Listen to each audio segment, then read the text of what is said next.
If we share the same experiences, we share the same emotions. And if we share the same emotions, we can relate to one another.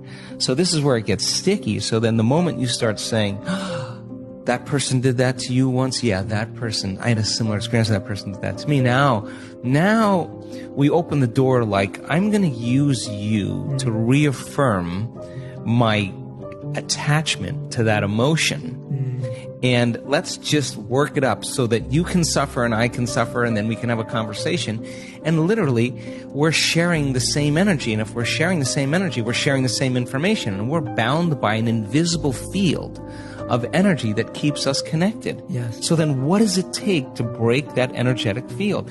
An energy that's greater than the energy that's holding it together. That's how you separate atoms that become a molecule. They're bound by an invisible field of energy that's keeping them connected. So you got to use a greater energy than the energy that's holding them together to separate them. In order for you to change, then, you can't have energy without awareness or consciousness. You got to go to a greater level of consciousness and change your energy. And nobody changes, Jay, until they change their energy. And when they change their energy, they change their life. So then you may say, I use this person and I use my enemy to reaffirm my addiction to hatred.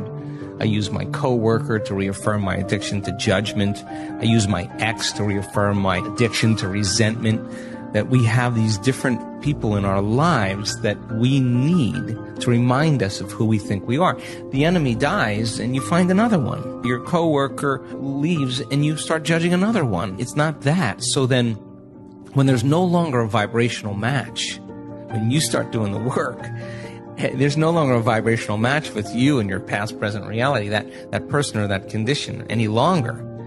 That person or condition is going to spiral away because you're no longer in need of that. So then our life begins to change when we change our energy, and we begin to take our power back. That's essential for us to begin to create with. Now, some people can't handle that because they're not conscious that they're doing it. So they'll be working on their vision of the future, and yet they'll spend 2 hours lowering their energy back into victimization or suffering, and they want to know why their future isn't happening. Well, there's an unconscious program. Let's go after that. And once you start going after that, now all of a sudden your life starts to change again. So you can't say it doesn't work.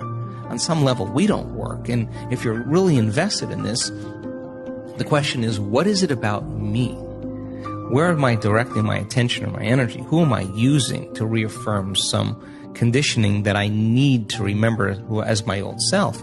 So then when you stop reacting to the person, or the person's now complaining to you and you're not complaining back, it's going to be an uncomfortable moment because you're all of a sudden seeing a part of you used to be that you no longer are, and you have to be willing to not go there. And over time, that person will thank you and they'll say, I didn't even know that I was complaining that much. And by changing yourself, you help others. That's how it works.